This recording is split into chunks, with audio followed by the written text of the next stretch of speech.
지역 이슈를 속 시원히 풀어보는 헬로 이슈 토크입니다. 서울 2호선 연장선인 대장 홍대선 우선 협상 대상자로 현대건설 컨소시엄이 지정됐습니다. 민간 투자로 진행하는 이번 사업은 총 1조 8천억 원 규모인데요. 현대건설 컨소시엄이 단독으로 입찰에 응했습니다. 인천에선 청라 연장 사업에도 탄력을 받게 됐다는 분석입니다. 오늘 자세히 이야기해 보도록 하겠습니다. 함께할 두 분 소개합니다. 이도영 청운대 연구교수와 박정산 전 부천시 의원 나오셨습니다. 안녕하십니까? 네, 안녕하세요. 반갑습니다. 네, 일단 그 현대건설 컨소시엄이 우선 협상 대상자로 지정이 된 내용인데, 일단 애초에 이제 민간 투자를 먼저 제안한 바 있잖아요. 네. 일단 어떤 조건이었는지 그 개요부터 좀 살펴보고 시작하겠습니다.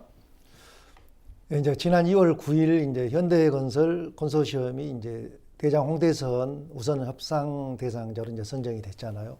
근데 2021년도 하반기에 사실은 이제 재정을 투입해서 하려고 했던 이 사업이 네. 되게 지지부진했었습니다. 그런데 이제 현대건설이 이제 민간 제한 사업을 이제 국토부에 제안하면서 그게 이제 건물사를 타고 또 그 지역에 이제 더불어민주당 서영석 국회의원이 되게 노력을 많이 하셔가지고 결국 이제 이렇게 추진이 됐는데요. 총 전체적인 현황을 좀 보면은 아까도 사회자께서 말씀하셨지만 1조 8천억의 예산과 총 연장 18.4km의 10개의 지하철역을 건설하는, 그리고 또 5개의 지자체, 부천시, 강서구, 양천구, 고양시, 마포구를 연결하는 이런 이제 도시 광역철도입니다. 그래서 실질적으로 이제 이게 계획은 지금 2025년에 이제 건설해가지고 2031년에 완공하고 돼 있는데, 어떻게 보면은 이게 이제 그 현대건설이 단독으로 입찰을 했는데 제안도 그때 현대건설이 했었고 또 단독으로 이번에 하게 됐는데, 원래 이 법에는 단독으로 입찰을 하게 되면 재입찰을 하게 돼 있었는데 작년에 이걸 가지고 원원할 때 국토부에서 이거는 현대든 어디든 단독으로 두라도 재공고를 하지 않겠다, 그냥 우선 협상 대상자를 선정하겠다 해가지고 이번에 이제 협상자로 지정이 된 것 같습니다. 예. 이 사실 이제 돈이 많이 들어가는 사업이고 또 재정 투자를 하느냐 민간 투자를 하느냐, 뭐 결정적인 것은 사업비를 어떻게 마련하느냐, 또 수익성이 있느냐, 이제 이 부분이 관심이 크잖아요. 지금 이제 BTO 플러스 BTL 혼합 방식. 자, 이 방식의 좀 설명도 좀 필요하거든요. 예, 이제 전체 그 1조 8천억에서 이제 정부가 그 토지비 670억하고 그 건설비의 50%인 8,659억 원은 이제 정부가 되기로 한 거고요. 근데 이 정부가 되는 돈에도 지금 그 우리 소사 대곡선 예를 들어보면 전체 금액의 10% 정도를 경기도와 부천시가 이렇게 부담하는 걸로 돼 있습니다. 5%씩. 근데 여기서도 지금 쉽게 말하면 아까 말씀한 대로 50%의 사업비는 이제 현대건설 컨소시엄에서 그 아까 말씀한 대로 BTO와 BTL 방법 두 가지 혼합 형태로 해서 그 공사비를 투입을 하는 거죠. 그래가지고 총 30년 기간으로 이제 해소하는 걸로 이제 설계가 되어 있습니다. 지금 의원님이 이제 그 어떻게 얘기하는 구체적인 금액을 말씀하셨는데 일반적으로 이제 BTO와 BTL의 차이점에 대해서 좀 알고 넘어가야 될 것 같은데요. BTO 같은 경우는 오퍼레이트, 그러니까는 즉 직접 운영한다라고 볼 수 있는 거고, BTL은 이제 리스, 그래서 결국 임대료를 받는다고 볼 수가 있으니까 결정적인 차이라고 볼 수가 있을 것 같은데요. 하지만 현재 지금 BTL, 리스라고 하더라도 사실상 사용료를 직접 징수하는 형태를 취하고 있기 때문에 사실상 BTO, BTL에 있어서는 민간업자한테는 큰 차이점은 없게 현실적으로는 지금 적용이 되고 있습니다. 하지만 BTO 수익형 모델, 그리고 BTL 임대형 모델은 건설 단계에서 공사비를 반영된 물가 변동분을 어떻게 보전하느냐에 대해서 또 차이가 있습니다. 무슨 말씀이냐면은 BTO는 소비자 이제 물가 지수에 연동해서 물가 변동분을 이제 충당하는 반면에 BTL 같은 경우는 GDP 디플레이터, 그러니까 국내 총생산에 연계해서 모든 가격 지수에다가 반영을 해서 물가 변동을 반영하기 때문에 사실상 민간업자한테 물가 변동에 대한 그걸 얻으려면은 사실 BTO보다는 이제 BTL이 훨씬 더 이제 유리한 상황이 되는 겁니다. 즉 혼합형은 단순 BTO보다 자재가 폭등, 외부적인 요인에 있어서 안정적으로 대처할 수 있기 때문에 지금 이제 민간업자들은 혼합형을 선호하는 추세라고 볼 수가 있고요. 이번에 바로 그렇게 됐다고 볼 수가 있을 것 같습니다. 지금 일단 대장 신도시 경우에 그 역세권 개발에 좀 방점이 찍히는데 컴팩트 시티를 조성하겠다. 자, BTL, BTO 방식, 혼합 방식으로 자, 이 내용도 좀 설명이 필요합니다.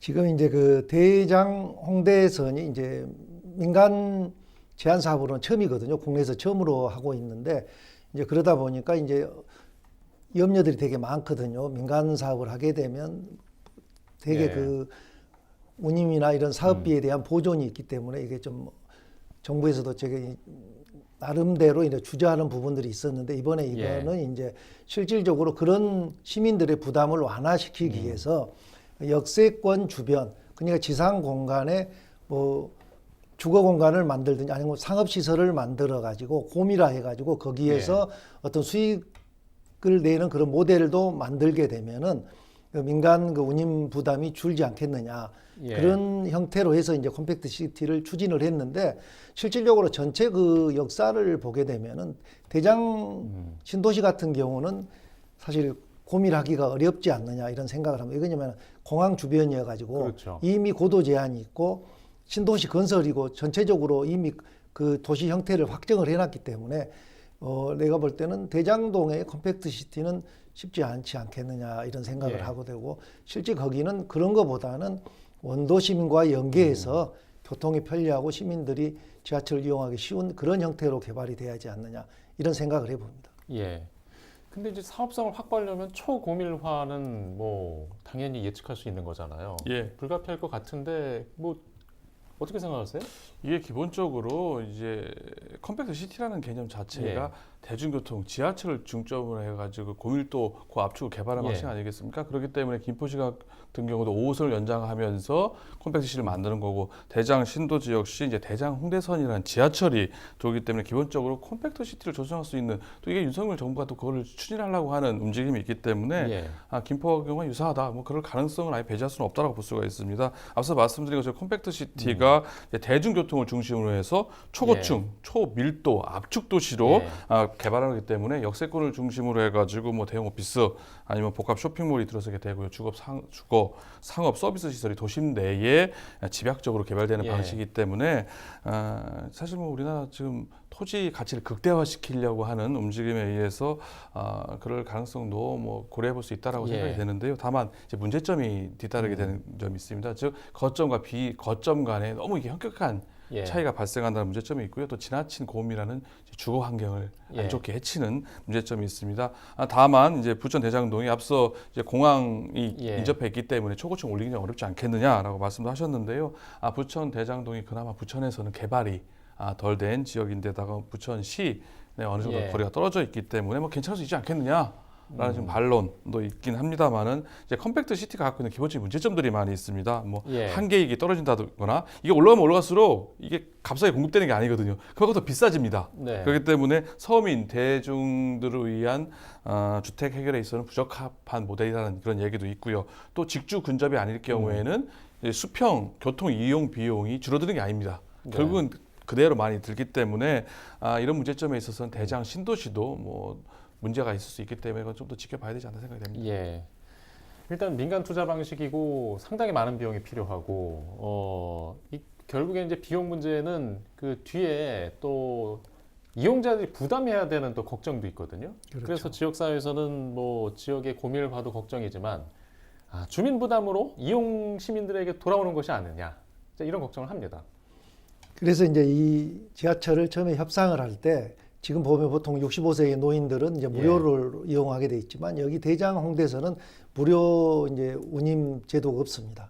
그래서 이제 노인들도 무료 운임을 제대로 다 이제 받아야 되는 문제도 있고 그 다음에 이제 거리 비례제라는 운임 제도로 짧은 거리를 이동하는 때는 비용이 싸고 먼 거리를 이용할 때는 비용이 늘어나는 그런 형태로 되어 있기 때문에 대장에서 홍대까지는 보통 18km 정도여서 12km 이내에는 훨씬 기존의 지하철보다는 좀 저렴한 걸로 이렇게 설계가 되어 있는 것이죠.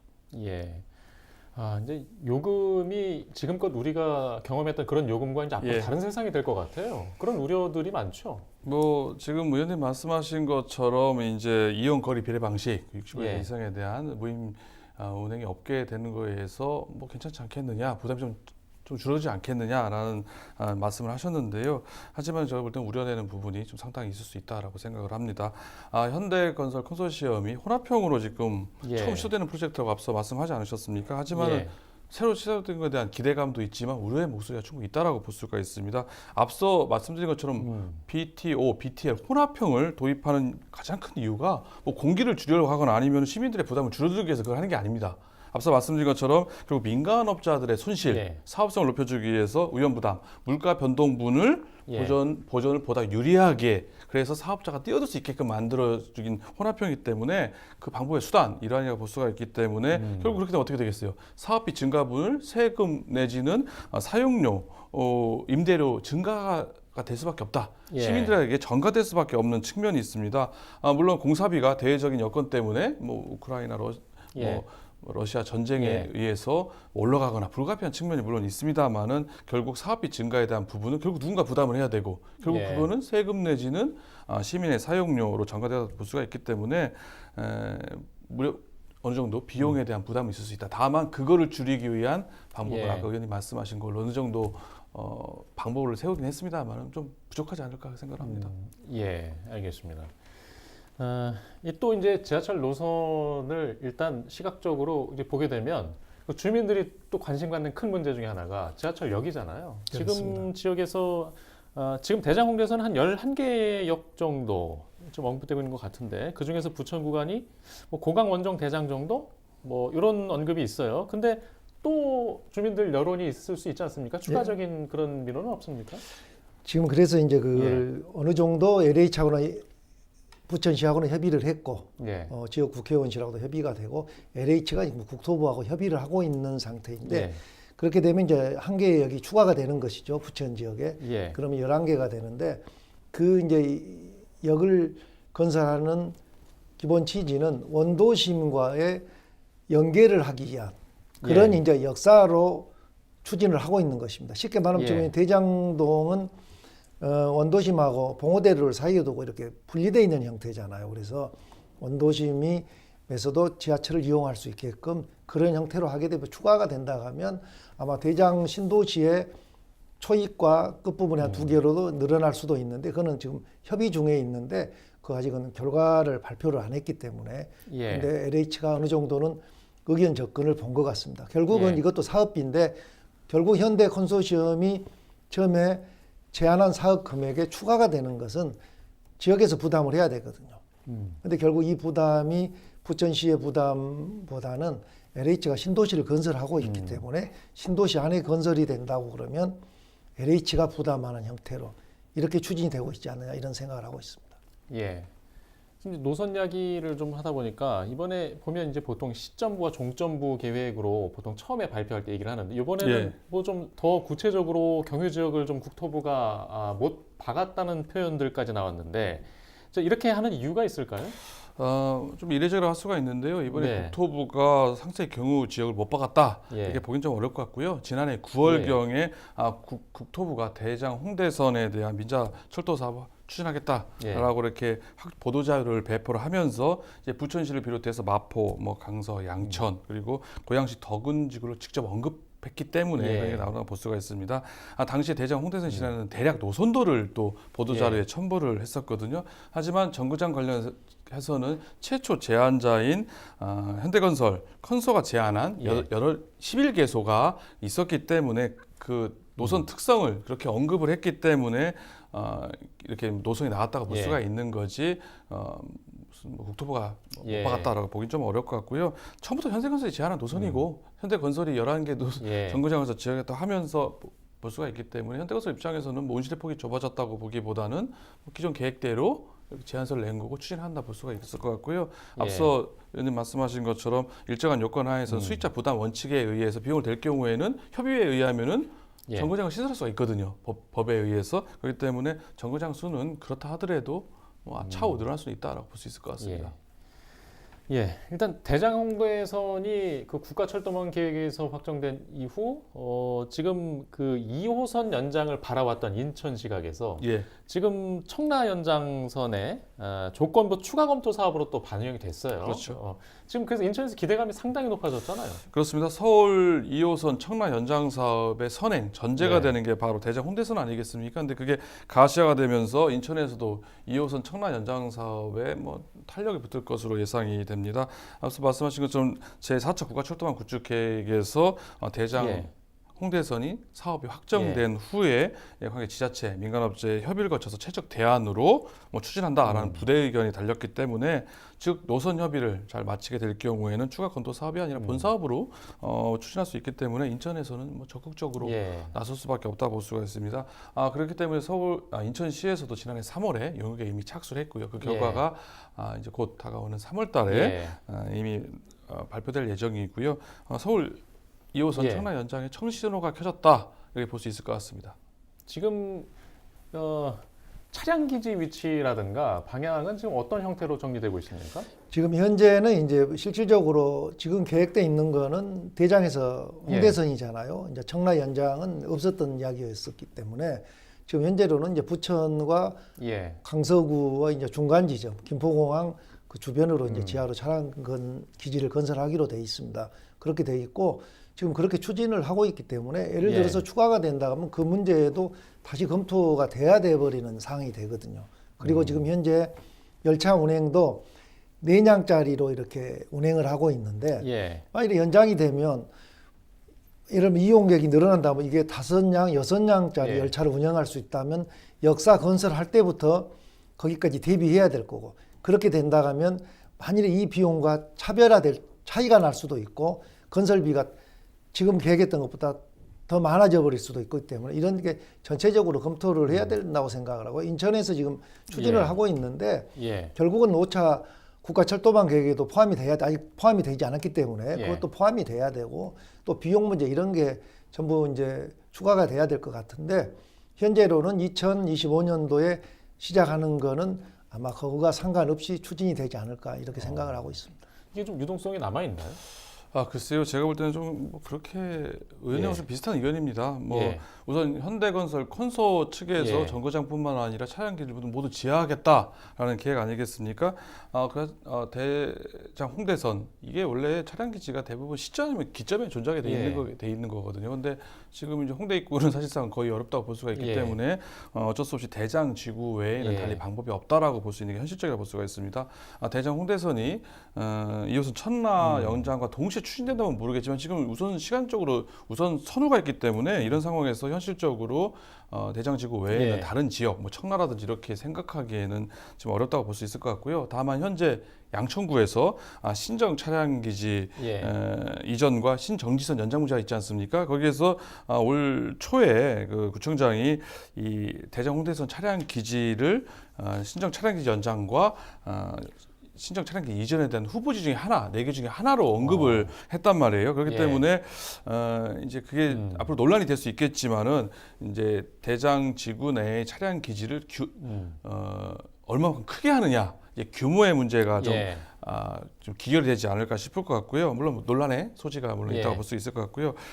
또 서울 지하철 2호선 청라 연장이 본격적으로 추진된 경우에는 물론 차량기지 문제가 다시 나오긴 하겠지만은 이거 좀 별개로 다뤄야 되지 않을까 이렇게 보고 있습니다. 한 30초 정도 시간이 남았는데 지금 인천에서 이제 계양 신도시, 계양 박천역까지 좀 연장을 해야 한다는 이런 그 시각도 발생하고 있어요. 그거는 뭐 계양 신도시가 유일하게 3기 신도시 중에서 광역 철도망이 없다 보니까 그러니까 나온 거고요. 그러다 보니까는 이제 LH 인천시 계양과 적극적으로 지금 광역 철도망을 만들겠다고 하면서 2호선을 기존의 노선이 아니라 이제 박천을 계양 신도시를 거치고 박천으로 거쳐서 가겠다는 얘기인데요. 이렇게 됐을 때 발생하는 문제점은 기존에 있는 서운동 작전동 주민들이 이제 반발이 발생할 수가 있고요. 기존 인천 지하철 1호선과 노선이 중복되는 문제가 있습니다. 그 문제를 어떻게 극복하느냐가 있기 때문에 그 문제는 쉽지 않을 것으로 추진해본 즉 합니다만은 쉽지 않을 것으로 예상을 하고 있습니다. 일단 인천에서는 좀 용역을 진행 중이니까요. 그 윤곽도 한번 지켜보면서 이해를 해야 할 것 같습니다. 오늘 이야기는 좀 여기까지 하겠습니다. 시청해주신 여러분 고맙습니다.